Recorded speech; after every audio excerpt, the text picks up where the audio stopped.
Saudara yang dikasihi di dalam nama Yesus Kristus, saya ingin menyarankan saudara untuk melihat, mendengar, dan membaca video part A, part B, part C, dan part D, supaya saudara boleh mengerti kronologi siapakah nama itu yang kita mau tahu dan kita mahu bongkarkan. Dari awal video saya pernah menjelaskan, dalam sejarah Alkitab, para murid Yesus Kristus tidak pernah melaksanakan atau mengendalikan baptisan di dalam nama Bapa dan Anak dan Roh Kudus. Mengapa dan apa sebabnya? Karena saudara kembali melihat di ayat yang ke-17 bahwa ketika melihat dia, mereka menyembahnya, tetapi beberapa orang ragu-ragu. Nah, melihat murid Yesus ada di antara mereka ragu-ragu siapakah Yesus itu.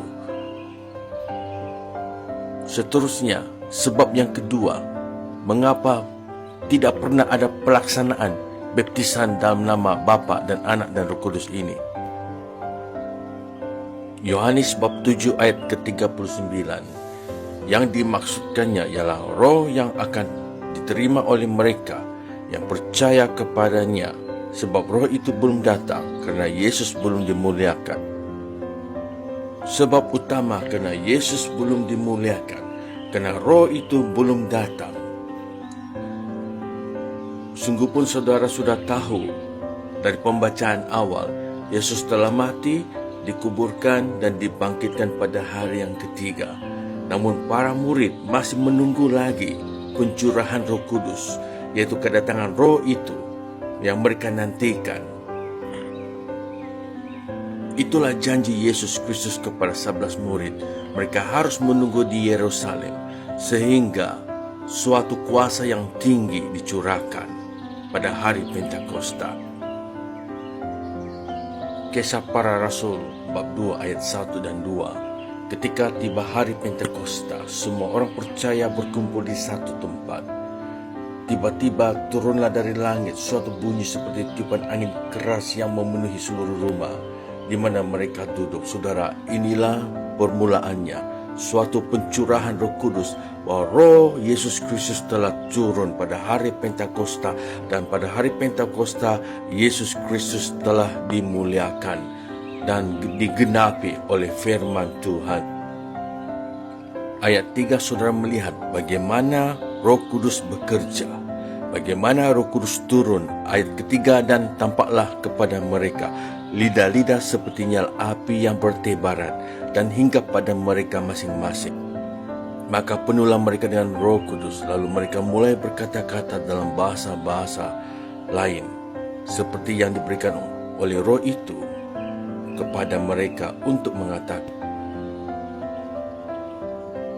Saudara melihat di ayat yang ke-13, tetapi orang lain menyindir, mereka sedang mabuk oleh anggur manis atau wine yang baru.